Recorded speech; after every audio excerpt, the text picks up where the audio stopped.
How's it going, everyone? How are you doing? Welcome back to the channel. Today we are going over week 24 of the Premier League. We got a couple interesting matchups here, a couple of games that have the potential to have implications on the title later on down the line. But before we get into it, if you guys are new here, please hit that subscribe button, hit a like on the video. Go check out my Twitter and Instagram, both in the description. And also, I need to preface every single video from here on out, and as I should have been this whole season, I need to preface this by saying I cannot see the future. So if any of these games get canceled because of COVID or whatever, take it with a grain of salt and just move on to the next one. All right, so just gotta throw it out there before we start this one, but let's get right into it. We have what, in my opinion, is the biggest game of the week. Maybe not necessarily by name, but more so by placement. We have third place Leicester City versus fourth place Liverpool. Now, Leicester most recently had their 0-0 draw versus Wolves, whereas Liverpool had their 4-1 loss to Manchester City. A big loss for Liverpool and a huge win for Manchester City. For home side Leicester City, it is plus 240 for the win. A draw is plus 245, and away side Liverpool are plus 109 for the win. For Leicester, for this game, I think it's gonna come down to a draw. I'm gonna go with a 2-2 draw in this one. I don't know. It's tough. It really depends on Liverpool and how they approach this game. It really depends on how Liverpool approach this game. I think Leicester will put up a very good challenge, though, a really good challenge, and ultimately they will just be neck and neck through this one. I know the last time they met, Liverpool had a lot of injuries, but Leicester was still not able to do anything against them. But this time, I think it's different. I think Leicester in much better form. They're better, more consistent form. Since losing to Fulham, I believe back in December, they've only lost to Leeds and Everton. They have not been losing very often, and they've been getting points from a lot of games. Their form looks really good. So this is a real test to see whether they can potentially, not just this season, but also next and in future seasons, whether they can challenge for the title. You know, and if Leicester win this game, they are, 4 points off of Man City, although Man City do have a game in hand. Regardless, they will come out of it as potential title contenders in this one. And if Liverpool lose, then they're kind of done for. They'll be more than likely probably 13 points behind City and again, City have a game in hand. So this is an interesting one because either team wins, they could still potentially maybe push for that number one spot. Maybe more so Leicester. I think if Leicester wins over Liverpool, I think Leicester will be more so likely to potentially challenge for the title if City slip up. But this is a game that could have huge implications. And I think neither team walks away with either one. I think they both walk away with a point from that one. If I had to choose a team, I honestly kind of want to pick Leicester. I feel like Liverpool's form is a bit up, down, up, down, up, down. I don't know. It depends on what Liverpool we catch. Is it a good form Liverpool? Is it the poor form Liverpool? Is it the mediocre Liverpool? I mean, we've seen those three levels throughout this entire season. So depends on what Liverpool we get. I think we'll get a solid Leicester. So it really depends on how Liverpool respond. So if I had to pick a team to win, I'd probably lean a little towards Leicester, a little more towards Leicester, but I'm gonna go with the draw on that one. 2-2. Now moving on to 13th place Crystal Palace versus 17th place Burnley. Crystal Palace most recently had their 2-0 loss versus Leeds. Burnley had their 1-1 draw versus Brighton. Home side Crystal Palace are plus 135 for the win, plus 215 for the draw, plus 215 for the Burnley win for away side Burnley. Crystal Palace this season, they've really struggled to find consistency, much like many teams have, to be fair. But in particular, Crystal Palace have been a lot just up, down in their form. But they always seem to find a way to challenge the team that they're going against. So you really can't count them out of this game. Whereas Burnley, for me, confidence is key. They just always seem to turn it around every season. And at this point, I feel like Burnley's never going to get relegated. They will always find a way to turn it around. And for them, confidence. I know they have lost a few games here and there, but they're winning and they're getting that feeling again. And they're kind of rolling. They're going into games, challenging teams. So I'm going to lean towards Burnley with this one. I'm going with a 2-1 Burnley win. I think Burnley walk away with the win. I don't see this game being extremely one-sided. I think it will be pretty tight. I could see a draw happening. I could see Crystal Palace winning, but I think regardless of the score, it's going to be very close. I think it's only going to be a 1-goal win or a draw in that one. I'm gonna side a little more towards Burnley because I feel like they've been a bit more consistent in recent times. And again, confidence is key for them. Now moving on to first place Manchester City versus 8th place Spurs. I honestly did not realize that Spurs were in 8th until I was writing my notes up. That stunned me. I was like, whoa, really? Like they've fallen that far. But anyways, Manchester City most recently, as I mentioned earlier, had their huge 4-1 win versus Liverpool. Spurs had their 2-0 win versus West Brom. They had Harry Kane back, which I'll explain why that might not necessarily be a good thing for them. Home side, Manchester City, minus 300 for the win, plus 425 for the draw. Away side, Spurs, plus 750 for the win. Man City, I'm going to side with them. I'm going to side with them because of their form. When these two teams last met, I feel like City were still trying to find their Premier League form. They're hitting their stride right now. And they may have just sealed the title race early with that win over Liverpool. They're 22 games unbeaten right now. However, the last game that they lost was Spurs in November. However, like I mentioned, I think at that time, honestly, City were still trying to find their Premier League form. They were doing really well in the Champions League, but their Premier League form wasn't really there. Whereas Spurs were hot. Spurs were hot when these two teams last faced in November. They were top of the table or close to the top of the table. They were hot. So I feel like the tides have really shifted. These two teams cannot be on opposite ends of the spectrum right now. City are in hot form right now. City are on fire. Spurs, not so much. Spurs need to figure out, for me, Spurs' biggest thing is they need to figure out who they are without Kane and Son. They need to figure out who they are, especially Kane. I mean, their winless run showed, their 3-game winless run up until West Brom showed that you simply need to shut those two down, especially Kane, and you can shut down Spurs' offense. No one else has really stepped up for them offensively. Consistently, at least. Consistently.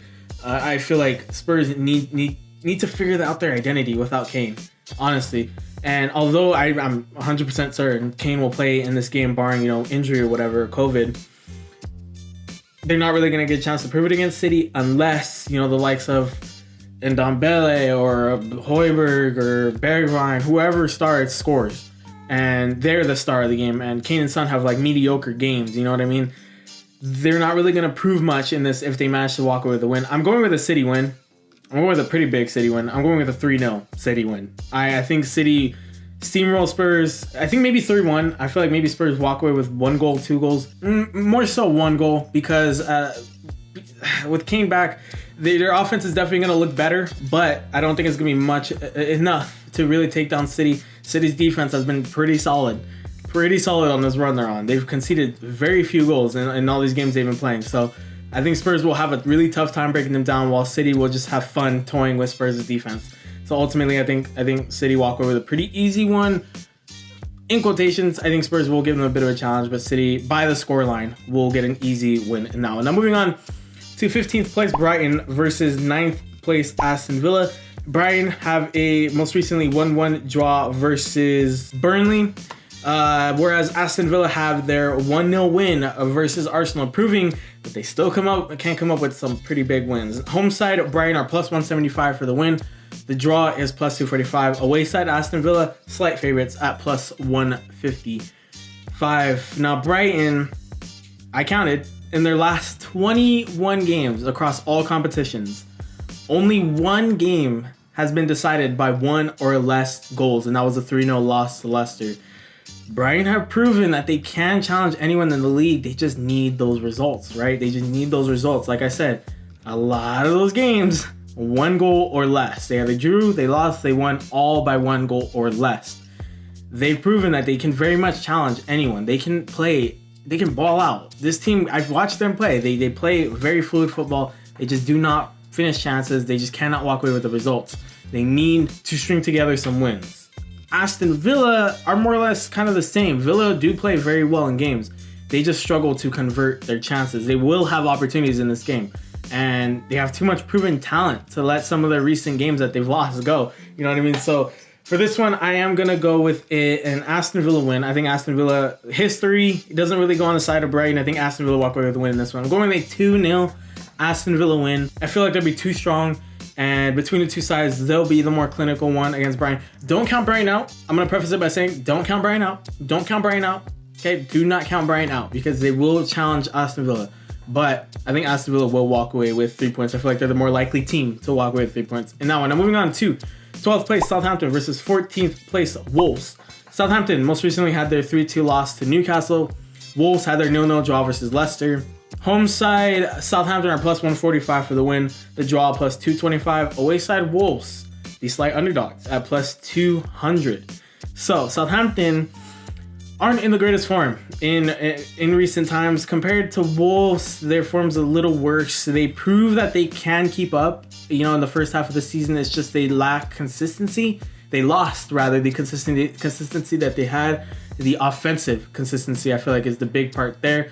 Wolves are 1-2-2 in their last 5 Premier League games, so I guess their form isn't that great, actually.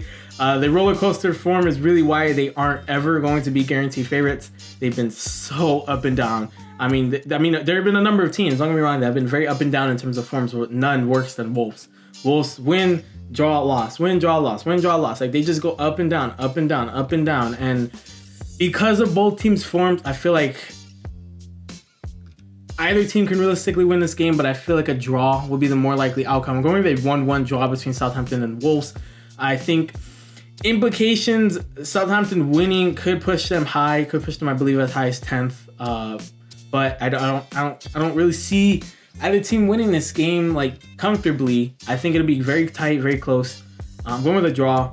I could see either team winning, just not very by much. I don't think it'll be a 3-0, 2-0 dominant performance. I feel like either side will have equal games, and it'll reflect in the scoreline 1-1 draw in that one. Moving on to West Brom versus Manchester United. 19th place West Brom versus 2nd place Manchester United. West Brom most recently had their 2-0 loss to Spurs. Man United had their 3-3 draw versus Everton, where they gave up a goal in I think it was like the 97th minute or something like that. Or it might have been 94th. I think it was 94th minute. What game? I don't know what game I'm thinking of, but home side West Brom, that's beside the point. Home side West Brom are plus 750 for the win, plus 400 for the draw, minus 303 for the United win. And I completely agree with the odds here. I think United walk away with a 3-1 win in that one. West Brom in their last 5 games are 0-1-4. They've lost 4, drawn 1, and have won none. Despite the managerial change, I really don't feel like they've gone much better. I feel like, honestly, they're worse off. They haven't really got the results they were getting before the change. I mean, Slaven Bilic was getting results for West Brom. That's why it was weird that they just sacked him out of nowhere. And then they bring in Sam, and hasn't really gotten much better. And like I said, it might have actually gotten worse. So I don't see West Brom doing much in this game. Man United cannot afford to slip up against West Brom if they want any chance at keeping up with City, who are 5 points ahead of them and have a game in hand. They have to beat West Brom here. This is a game they have to win. I think United don't have the greatest chance at keeping up. I'm not sure that they can keep up, but they need to be beating teams like this if they want any hope at potentially pushing for that title, and also fending off Leicester, who are right behind them, 2 points behind them, as a matter of fact. So they absolutely need to win this game, and I think they will. I think they will win this game. I think they walk away with all 3 points in that one. I don't see West Brom posing too much of a threat to United. That should be a game that they walk away with. Now moving on to 11th place Arsenal versus 10th place Leeds. Arsenal most recently had their 1-0 loss versus Aston Villa. Leeds had their 2-0 win versus Crystal Palace. Home side Arsenal are minus 125 for the win, plus 290 for the draw, plus 325 for the Leeds United win. So obviously Arsenal are the favorites there. Arsenal have hit a bit of a plateau in their last 3 games. They've lost 2 and drawn 1. They need to get their form back. They turned it around after that win over Chelsea back, and was it end of December, Boxing Day. They turned it around, but these last 3 games have not been very kind to them, and Leeds is not going to be an easy team to put away. They are not, but they will need to put them away if they want to keep ascending the table, right? I'm going to go with a wild 3-2 game. I think Leeds really pose a challenge. Leeds are the biggest wild card in the freaking league, man. They're 10-2-10. They do not draw games. They win or they lose. They go for it. So they're the biggest wild card in that sense. When the offense is firing for Leeds, they are a very tricky side to stop. But when their offense stagnates, it seems like their defense usually gets ripped apart. So ultimately, it's Leeds. If Leeds really are firing, they can pose a serious threat to Arsenal. But I think Arsenal will outscore them. That's really what the goal is for Arsenal in this one, is to outscore them. And again, if Leeds' offense doesn't show up, then I don't think they'll pose much of a threat to Arsenal in the first place. So 3-2 win Arsenal. I think they walk away with 3 points in that one. Now moving on to 7th place Everton versus 18th place Fulham.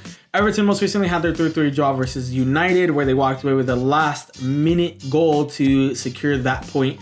Fulham had their 0-0 draw versus West Ham, a very controversial red card in that one.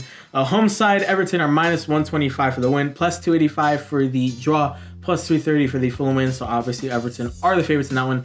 Everton should be beating Fulham, honestly, but they can't expect this to be an easy game. Their form, Everton's form, is not amazing, so they can't afford anything less than 3 points in that one. They really need to try and keep up, try and keep that form going. They're in 7th. They're very much in a pole position for a Europa League / potential Champions League spot. They're only 3 points off of rivals Liverpool, so they need to keep pace if they really want a chance at even just Europa League. They just need to keep pace with a win over Fulham. They should be beating Fulham. I'm going to go with a 1-0 win for Everton. A very close win.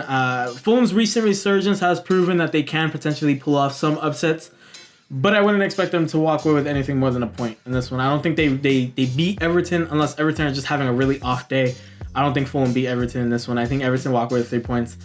If Fulham pulls out any kind of upset, it's a draw. I don't see them winning this game. So I think that's a pretty cut and dry game. I think Everton will walk away with 3 points. And if not, Fulham will only go as far as a draw. I don't think Everton lose that one. Now moving on to the penultimate game, West Ham versus Sheffield United. West Ham most recently had their 0-0 draw with Fulham. Again, controversial red card for Soucek in that one. Sheffield had their 2-1 loss to Chelsea, where they almost pulled off some kind of result in that game. Home side West Ham are minus 140 for the win, plus 290 for the draw, plus 380 for away side Sheffield in the win. West Ham, their form has been very solid with losses few and far in between. They need to roll over Sheffield in order to keep pace for the Champions League spots, much like Everton. They are 6th place. They're only a point behind Liverpool. They're, I think, on level terms with Chelsea. Chelsea have 39 points. So West Ham, if they really want a chance at least, again, just like Everton, at least Europa League, they got to keep pace. They got to beat Sheffield in this one. I'm going to go with a close one, though. I'm going to go with a 2-1 West Ham win. Sheffield, if they want any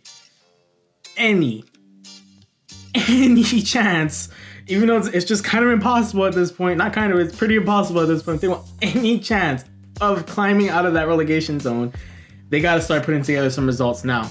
Sheffield will most definitely pose a threat to West Ham. You know, you look at their games across this whole season, a good majority of them have honestly only been decided by a goal. Despite their points, I know that their points totals would not really suggest it, but a good majority of their games have only been decided by a goal or less.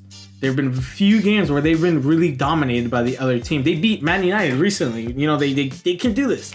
They can pull together some wins. Will they escape the relegation zone? The realistic answer is probably not. But they can at least go out of the Premier League with some wins under their belt and proving that, you know what, maybe maybe it was just a fluke and they'll be back as soon as they're able to get back up. So they got to start putting together some wins here. And I do think they'll give West Ham a challenge, but I think West Ham walk away with 3 points in a 2-1 win there. Now for the final game of the week, 5th place Chelsea versus 16th place Newcastle. Chelsea most recently had their 2-1 win versus Sheffield. Newcastle had their 3-2 win over Southampton. Home side Chelsea are minus 385 for the win, plus 500 for the draw, plus 1,000 for the Newcastle win. So Chelsea very clear favorites in this game. Chelsea, 4 games under Tuchel, 3 wins and a draw. So far, so good. They've only conceded 1 goal in the process as well. And although there's still room for improvement, there's definitely room for improvement. There are things that they need to work on. And if they really want to challenge for anything this season, they've gone out to a very solid start. And they need to continue this form. They need to continue this streak, especially with Atletico on the horizon. They got Champions League towards the end of the month. So they got to be winning this game, and I think they do. I think they walk away with a 2-0 win. I think their defensive form continues. They shut out Newcastle, but Newcastle have started to find their footing again. They got 3 straight Premier League wins now, and I don't really think they'll win this game, but they will pose a pretty serious threat to Chelsea with their confidence. I feel like confidence is going to be key for them, much like Burnley. I think Newcastle, just confidence for them is going to be key. 3 straight wins, and again, they were struggling, but they're finding their footing. They're fighting their footing again. They're probably going to start ascending the table again. But I think Chelsea just will have more motivation, more desire to win this game, to continue their form. I believe Chelsea only have a couple of games in between Newcastle and Atletico. It might only be one. I think it's only Southampton in between Newcastle and Atletico. So winning this game, winning their next one, and then going to Atletico feeling good, going against the league leaders, Atletico, feeling good, will be crucial for them. I think they need this win to continue that form and to build confidence. They go over Newcastle 2-0, walk away with all 3 points in that one. But those are all my predictions for week 24 in the Premier League. Please go down in the comments, let me know your predictions. You guys don't have to go in depth, just tell me your scores. I'm very curious to see. And again, as I mentioned at the beginning of the video, if you guys are new here, please hit that subscribe button, hit that like button if you enjoyed the video. My Twitter and Instagram are both in the description. Please share socials with your friends, family, everybody know. Let people know Blue Hermit's where it's at, and I'll see you guys later. Bye.